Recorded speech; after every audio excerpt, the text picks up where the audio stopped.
एक अनेक शब्दों के लिए एक शब्द के लिए जो हमारी श्रृंखला चल रही है उसके दूसरा पार्ट है। चलते हैं, देखें इसमें फिर से 50 क्वेश्चन को कवर करते हैं। पहले क्वेश्चन की तरफ, पाप करने के बाद स्वयं दंड पाना, तो आंसर होगा प्रायश्चित। क्या बोल देंगे? प्रायश्चित। कंजूसी से धन व्यय करने वाला, कृपण। जो कंजूसी से धन व्यय करता है तो उसको क्या बोलते हैं? कृपण। पर्वत की तलहटी, तो आंसर होगा उत्पयका। क्या होगा? उपतयाका। किसी की सहायता करने वाला, तो आंसर बोलेंगे आप सहायक। किसी की सहायता करने वाला क्या होगा? सहायक। भला चाहने वाला, तो उसे बोलते हैं हितैषी। जो भला चाहता है उसको क्या बोलते हैं? हितैषी। पीछे चलने वाला, अनुयायी या फिर अनुगामी। मछली की तरह गोल आँखों वाली, तो क्या होगा? मीनाक्षी। जिस स्त्री के पुत्र और पति ना हो, तो बताएंगे अवीरा। मनमाना आचरण करने वाली स्त्री, तो आंसर होगा अवीरा। जिसका आदि ना हो, अनादि। साथ पढ़ने वाला, तो बताएंगे सहपाठी। चलते हैं, देखें इसके बाद नेक्स्ट। जिसकी गर्दन सुंदर है, तो बताएंगे सुग्रीव। किसी रस का उपभोग करने वाला, रस स्वादन। वर्णन से परे, तो आंसर होगा वर्णातीत। अत्यधिक वर्षा वाला, तो अतिवृष्टि।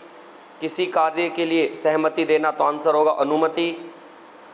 एक दूसरे पर आश्रित होना, तो आंसर होगा अन्वयाश्रित। चलते देखें इसके बाद नेक्स्ट। बिना घर का, तो बताएंगे अनिकेत। हमेशा रहने वाला, शाश्वत। जिसका संबंध पृथ्वी से हो, तो बताएंगे पार्थिव। जिसके पास कुछ भी ना हो, अकिंचन।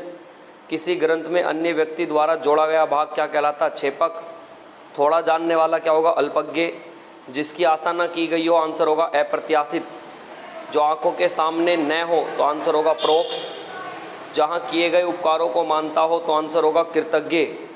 पुरुष एवं स्त्री का जोड़ा, तो आंसर होगा दंपति। कार्य को नए ढंग से करने की पद्धति, आंसर होगा नवीनीकरण।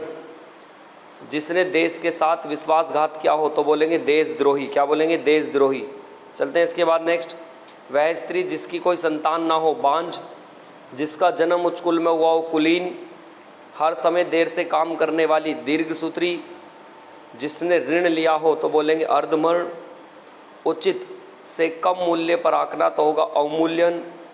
किसी के प्रति उदारता व कृपापूर्वक किया जाने वाला व्यवहार, अनुग्रह। जिसे पार करना कठिन हो, दुर्गम। देखिए कुछ मैं अपने पास से बोल रहा हूँ, आप जरा इन्हें ध्यान रखना। मनोविनोद सैर करने के लिए, तो बोलते हैं पर्यटक। पत्र या प्रश्न आदि के उत्तर की उपेक्षा करने वाला, उत्तरपोक्षी। जो आभूषण सिर पर धारण किए हो, तो उसे बोलते हैं शीर्ष्ठ। इसे आप नोट कर लेना। सीर्घ पर्सन होने वाला क्या बोलते हैं? आशुतोष। आशुतोष जैसे हॉस्पिटल, इसका मतलब यह है, मतलब क्या इस नाम का? तो आप बताएंगे सीर्घ पर्सन होने वाला, वन वे आशुतोष। जिसके समान दूसरा ना हो, तो बोलेंगे अप्रीतम। जहाँ पहुँचा ना जा सके, तो बोलेंगे अगम। जो बहुत बातें करता हो, ये इंपॉर्टेंट रहेगा, वाचाल। अनुशासनात्मक कार्रवाई पर्याक्रिया के फलस्वरूप नीचे उतरना, तो बताएंगे पदान्वति।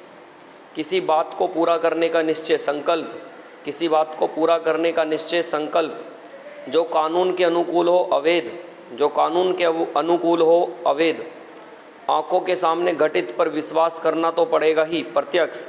आँखों के सामने घटित करना पर विश्वास तो करना ही पड़ेगा, प्रत्यक्ष। आयु में बड़ा व्यक्ति, ज्येष्ठ। आयु में बड़ा व्यक्ति, ज्येष्ठ। दोपहर के समय सालू आराम कर रही थी, मध्याह्न। दोपहर के समय सालू आराम कर रही थी, मध्याह्न। वैभव को उसके उस समय स्कूल के इम्तिहान लेने बनकर जाना था, परीक्षक। वैभव को उस समय विद्यालय में इम्तिहान लेने वाला बनकर जाना था, तो आंसर होगा परीक्षक।